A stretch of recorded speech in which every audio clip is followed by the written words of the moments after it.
Okay. So here I'm just going to briefly touch on some of the first and last mile access to transit projects that are really new. We hope to conduct interviews with the public and private partners with some of these to find out, what kind of institutional arrangements they've had to make, lessons learned. I mean, they're kind of really breaking new ground here, and most of these have just recently been implemented. Some are focused on employment centers. You'll see a microtransit example. What some of these ride-sharing companies are doing for seniors and disabled. Some really interesting models, particularly with Uber, partnering with medical facilities and medical transportation agencies to provide non-emergency travel. That seems to be kind of a very interesting business model that's developing. And then lastly, I'm going to address some of the barriers that we might face in the Valley, perhaps with people who don't have a smartphone, lacking a vehicle to drive for some of these programs, credit card and language barriers. So this is a table, sorry, okay, you're in it. Okay, so here is a table of some of the first and last mile pilots we were able to identify. And they're kind of classified as first and last mile transit access, but you can see that they're kind of targeted at different types of problems. For example, in Philadelphia, it's a major city, they're focused on transit stations without parking. So this similar problem in the Bay Area where, after a certain point, the parking lots may fill up at 6:30 or 7 p.m.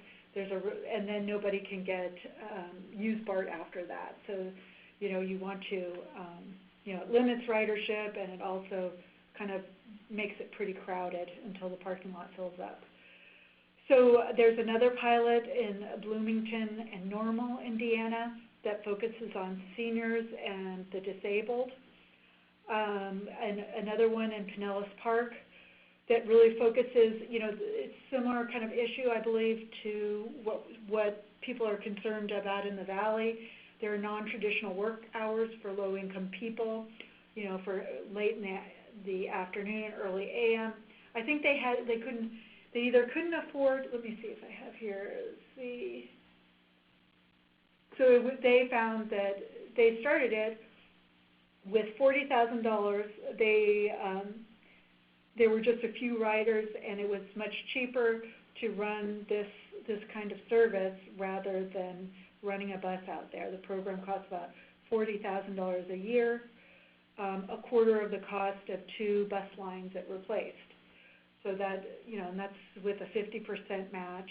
They allow taxis, so people who prefer to call on the phone and book and pay with cash can use taxi. They can also use Uber. They require a smartphone, and then there's a discount code. That's how they manage that one. And then there's Atlanta, Georgia. I think this is really more of a promotion, but we're going to look into it more. It's focused on, really busy rail stations without a lot of parking, and it's a transit and Uber partnership. It's a partnership with their transit agency, and they provided some discount. And again, there's a smartphone and a discount code. Altamont, this is a pretty, it's been well publicized recently, so is the Centennial, Colorado. Altamont, this is interesting. It's providing transit service in the city, so it gives them a 20% discount for travelers in the city, and also to transit stations, you get a 25% discount. There's smartphones and discount codes that are used in this project. I think there's been some kind of grumbling. This is a much lower, this is just my kind of guesswork here, but the subsidies here is much lower than you can see the other subsidies. And it looks like Uber is not sharing much data, and they're kind of raising some questions about transparency. That's a little uncomfortable for the transit agencies. There have also been some complaints about access for disabled people and seniors, which can be addressed. We'll see later on. But maybe there needs to be, when developing these partnerships, some kind of clear requirements made as to how they're handling passengers with disability and medical issues and seniors. And also Centennial, Colorado. Okay, this project is this is free, so it's let me see. I think it has quite a big. I don't have the investment, but I believe they got quite a big grant. $400K sounds kind of like it. So they're providing free service to transit stations, and they partnered with Lyft. And Lyft has allowed a call center as part of this. So you can call the city to book if you don't have a smartphone. And then there's a special app to access the station, I guess, that they've provided. And so here, next slide, I just have a kind of a picture of the area for the Centennial and the Lyft pilot. And next I have a kind of just, showing they had a big ribbon cutting ceremony with the mayor. Okay, and so this next slide is access to employment centers. So this is the microtransit, the bridge model. So these are more kind of, they go from 2 general locations, but I believe they're dynamically routed depending on who's demanding them and where they're located. So there are rides to downtown, Kansas City, Hospital Hill, University of Kansas Medical Center. The hours are 6 to 10 a.m. and 3 to 7 p.m. and the fare is $1.50, and the first 10 rides are free, I guess, to try to get people to use it. But one thing to note is that many of these programs use these services for pretty short distances, and you can see that there are no rural applications as of yet. So I think we're facing some challenges, just like transit faces, with lower densities, longer travel distances, and we'll talk about other barriers, but this project faces more challenges that make it kind of more interesting to see if the model can be shaped for rural areas. Okay, so now going on to barriers, there are Uber and Lyft. Well, Uber and Lyft are now saying that they have some driver training programs to help the disabled. They're not universally available. Some of the initial driver trainings, I guess they started it with the City of Chicago partnership in 2014, and they're working on that. It doesn't seem to be hugely widespread, but again, this is something we need to make if we're interested in serving this population and seniors, we need to work on this aspect of the pilot. Uber Wave, they say they have wheelchair accessible vehicles. I think they've done a lot of this in response to lawsuits. It's not something they're really eager to do. But they are trying to address community concerns and figuring out what they can do.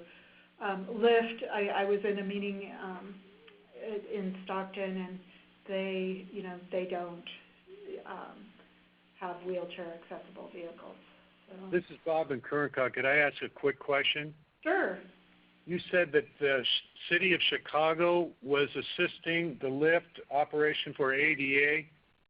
Do you know in what capacity? I think so. I think they had a partnership in order to organize the training for the ADA. What I'm concerned is one of the problems I see from any government agency being involved with it is I don't know if they can maybe do it through general funds, but anytime you use any kind of transportation funds, whether it's acquired from state or federal sources, Title VI kicks in. And I'm just wondering if everybody's aware that, if you take any public money where they are recipients of state and federal funds, the Title VI laws and ADA laws kick in. Okay, well then a lot of these pilots, they are using federal funds for these first and last mile. Many of these programs are using federal funds. Yeah. So I don't know, there's very limited documentation, and that many of them just started. Right. So we don't know. I know part of the FDA sandbox program, I think they're trying to waive certain rules or do things that are more flexible. I believe the Altamont, there were some complaints about about compliance. I'm wondering if in some of these, but that's definitely something we're going to dig deeper into and ask, how they've handled these sorts of things. And that's an excellent comment about Title VI. Correct. When they get federal funding. When it comes down to the thing that concerns me about Title VI issues with this is you have to guarantee that nobody has priority over somebody else.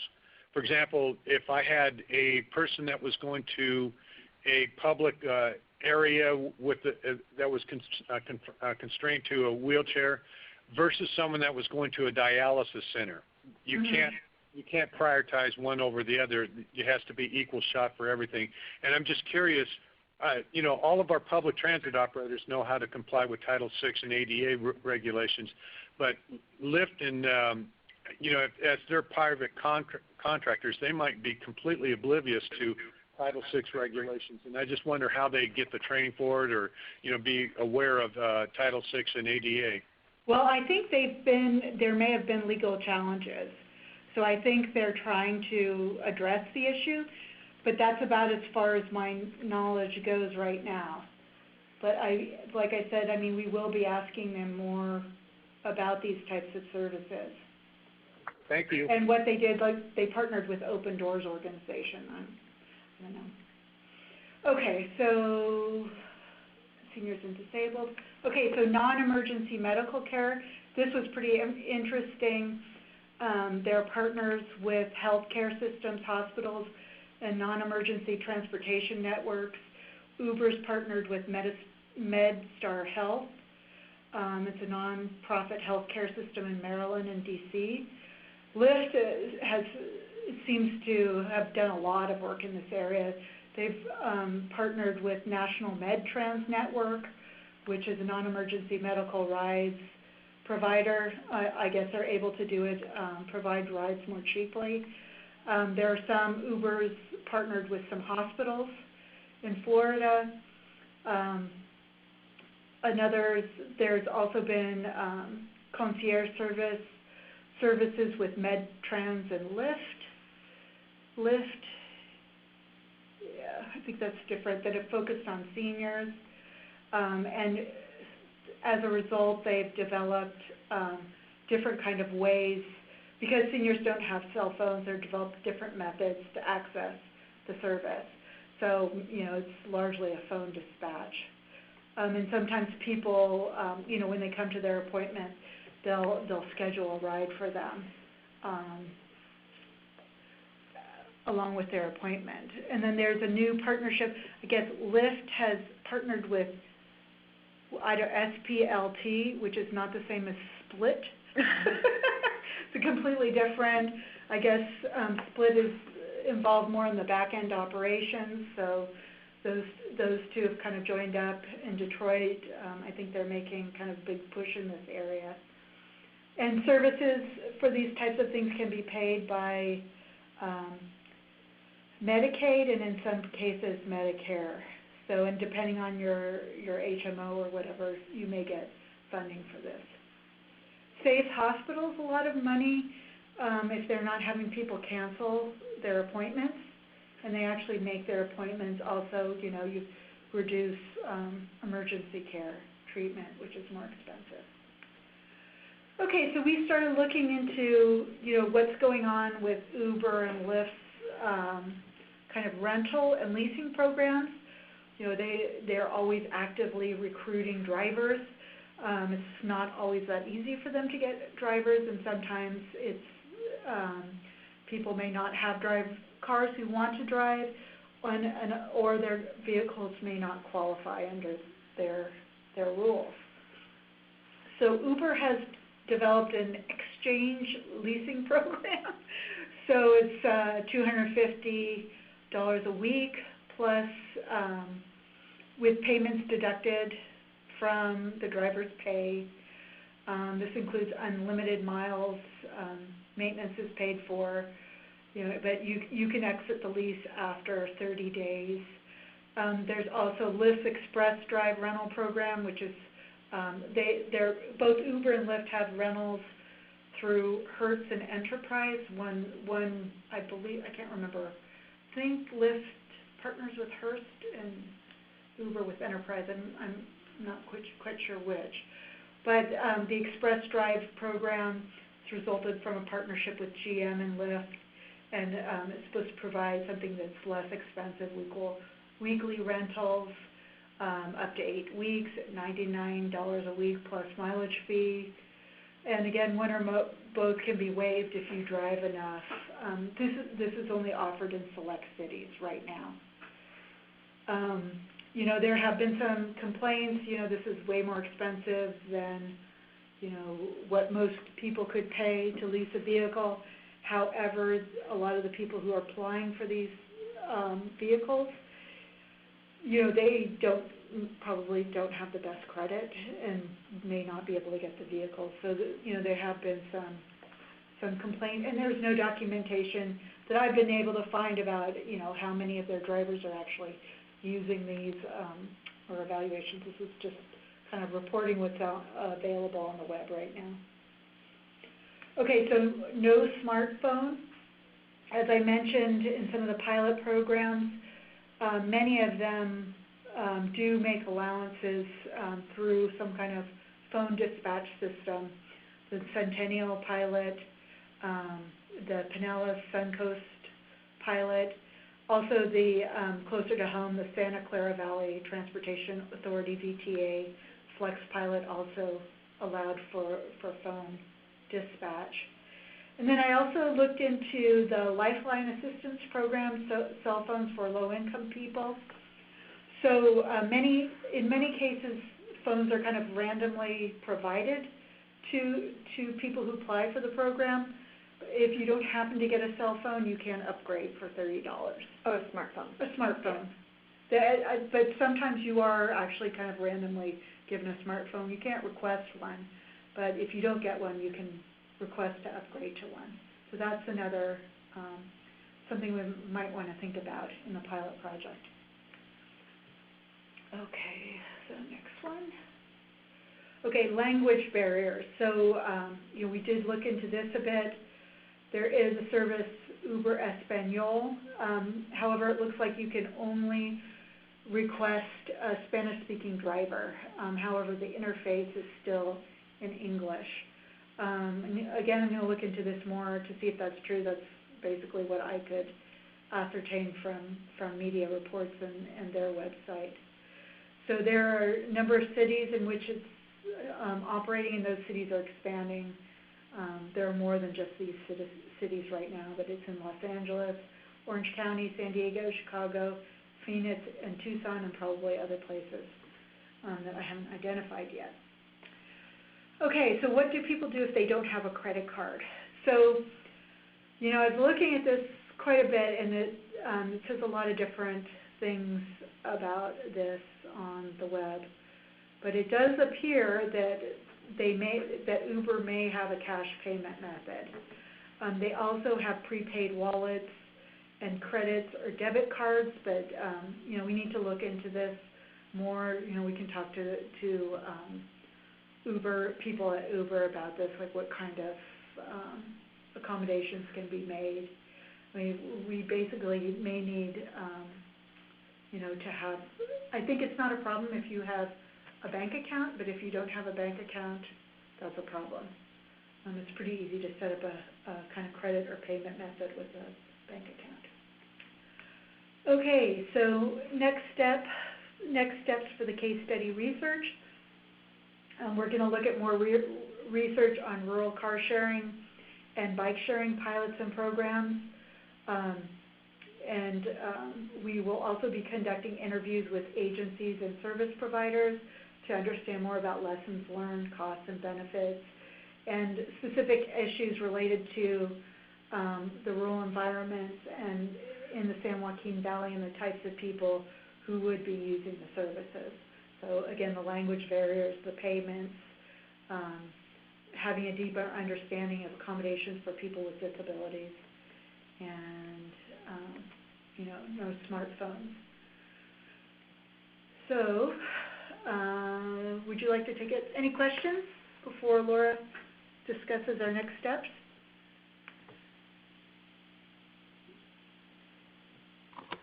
Thank you, Caroline. Okay. I have a question. Sure. No one else piped in, but very comprehensive. Thank you. I hope we can find a model that works in some of our rural areas, and they're all very different.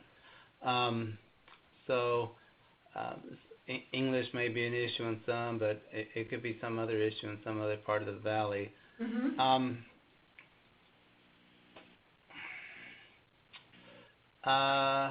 What was my question? Oh, are we going to have I think we need to understand exactly how many folks have smartphones, how many folks think that English is an impediment, where are people traveling to and from.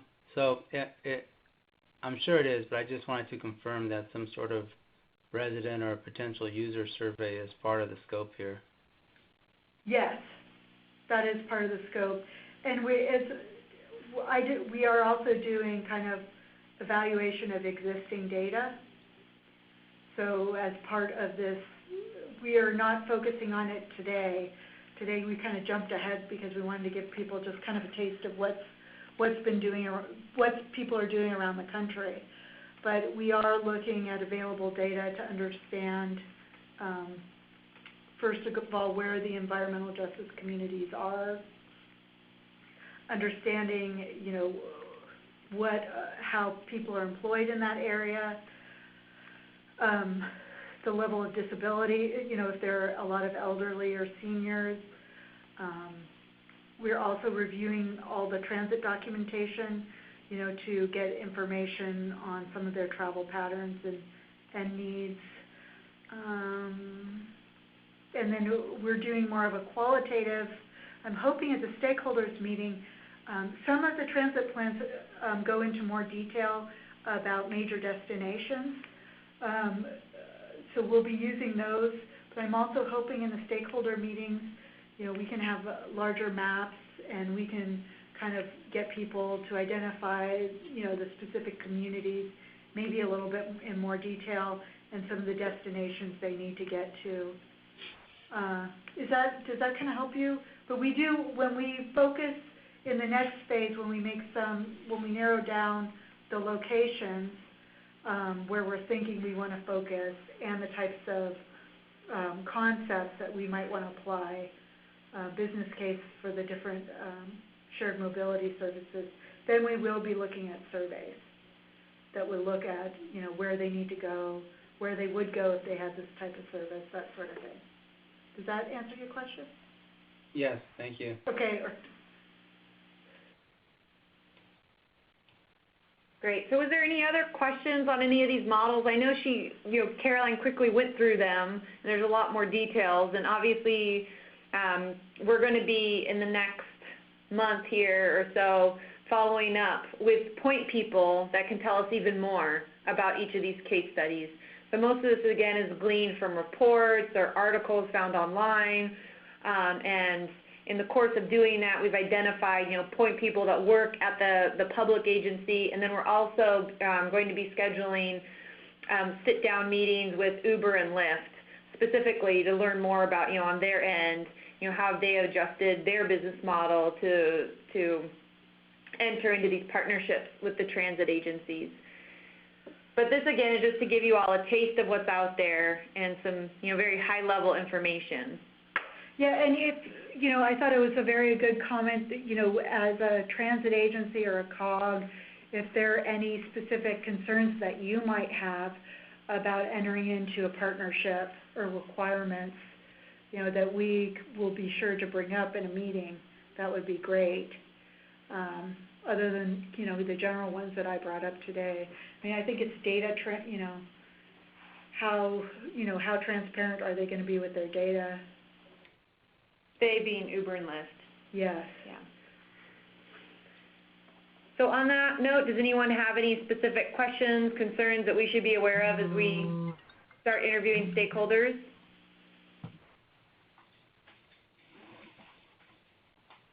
You can also email us if anything comes to mind. Yeah, also email us. All right, everyone's in agreement that, this is just going well. That's what we'll interpret that as. Okay. Okay, well, I wanted to, this next slide is not fancy at all. It is a placeholder, so that reminds me that we should talk about focus group meetings. So as I mentioned, I emailed a lot of you some of you this morning to, again, get those recommendations for who we should be engaging. So in talking with Michael about, we consulted with him about, where should we be having these focus groups so they're equitable. Unfortunately, I don't think we don't have the time or funding to really support Caroline or coming down to do one in every county, even though that would be lovely. So we're trying to figure out if we can pull some multi-county focus groups together. We were thinking probably about 3 or so, plus or minus, but thinking about 3. And Michael has informed us that with these regional planning projects, usually the cities that these type of multi-county focus groups or meetings would be held in Modesto, Fresno, and Bakersfield. So we're going to plan on that, but what I am looking to inform that final decision is where all the people and organizations are based that are, from who everyone on this call is recommending to us. So I think when I reached out to you to provide names and contact information and just to jot down if you know where their headquarters are, and that way maybe that will help point to some reasoning to move one of those locations. But for now we're thinking it would probably be Modesto and Fresno and Bakersfield. So as for next steps with this, I'm going to compile the list of all the recommendations, and then I'm going to send that out to everyone. So you all have a chance to review that and make sure if we have everyone, and to give you one more chance to add anybody. The focus groups, we do want to keep it to, ideally it's between 8 and 12, 15 is kind of pushing it. So we will have to do some trimming or prioritizing, and so that might be something else I might look to you all to give me some input on. I'll try to do that first cut and send back, here's my thoughts of who I prioritize. And again, we know not that everyone can't come, so I'm happy and we're happy to send out more invites. But again, I'm going to look to you all to look at our list, review it, make sure we have everyone, and then look to see how I've prioritized people. And then we'll go ahead and send those invitations out, hopefully in the next 2 weeks. And then if I can, get to have the assistance of our Stanislaus friends and our Fresno friends and our Kern friends in talking about locations that might be most appropriate for something like this. So I'll probably email all of those 3 agencies on the side as far as to finding a good venue. And then we'll pick some dates in October and pin down some dates and times. So that will be the next step. And again, just a reminder, these focus groups is just another layer of information. It's engaging with those agencies and organizations that are working in these communities that might have more intimate knowledge of the needs in these communities, what some of the innovative programs are already in these communities. And they might also be aware of some of their transportation challenges. And so you all provided us some great information, so we're just again looking for another layer from those individuals and organizations that work in these communities. So that's the goal of these focus groups. And as Caroline mentioned, we're hoping to bring maps and again to get their input on what communities we should be looking at for the pilot, what's their justification, and capturing that so it'll be a part of our existing conditions report. because we will have to make that hard choice of, what 2 to 3 communities we choose for the phase 2. And that's where we get to the travel survey that Caroline was just talking about in response to Michael's question. So we're going to be doing more focused travel survey travel survey and focus groups in those 2 to 3 pilots as part of phase 2. So any questions with that as far as the focus group? Okay, you guys are an easy bunch. Wait, did I hear somebody? I was going to say no questions. Oh, great. You guys are easy. I know. You're like probably have 5 other million things on your desk. So here's just a what's next snapshot. So you'll be receiving another email from Jennifer in Michael's office. We're going to schedule our next TAC meeting for October. Side note to Michael, we might start discussing if we want to get to something regular on the calendar, and then we don't have to do doodle polls each time. Yes. This is the second Tuesday of the month at 2 p.m. I would like folks to tell me now, if possible, if that's problematic moving forward, and we can just move forward with that date. Works for us in San Joaquin. Works for Kerncog. It actually doesn't work for me. Oops, sorry. Now that school started, I have a conflict with one of my daughters. If we could make it a little earlier, it would work for me.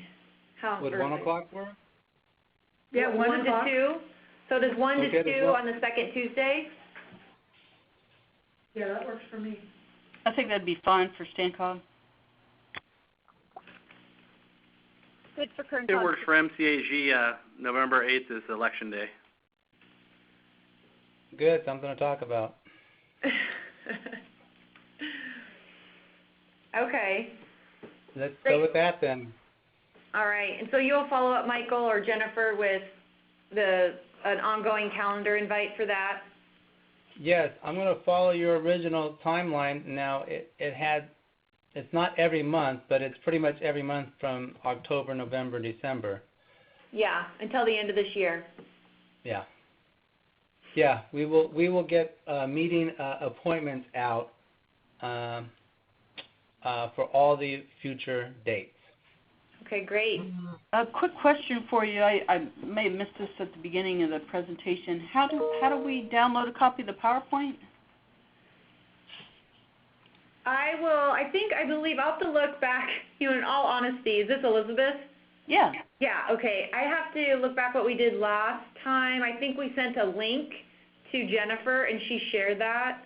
So we just great. post it to our ITS YouTube account and then share that link with Jennifer. Okay. But I don't know if we have like a website or landing page. That's what I'm not aware of. Okay. So I'll check. But yeah. Thank you very much. Yeah. Okay, great. So everyone can see on the calendar the what's next. So that's what we have planned for the end of the year. Be on the lookout for, again, follow-up emails from me about the focus groups. And I think that's all that we have for you today. And, as always, we invite you to email us at any time with any input ideas. If you come across case studies, we learned about a lot of new ones on our roadshow. So I know that all of you are on listservs as well and news alerts and coming across this stuff. So don't hesitate to reach out to us. Thank you very much. Yeah, and with that, I'm done. And Michael, do you have anything else? No, I'm good. All right, everyone. Well, thanks so much for spending an hour with us. Really appreciate it. And we'll get a copy of this PowerPoint and to you in the coming days. So be on the lookout for that. Okay, thank you. Thank you. Yeah, thank you so much. All right, bye.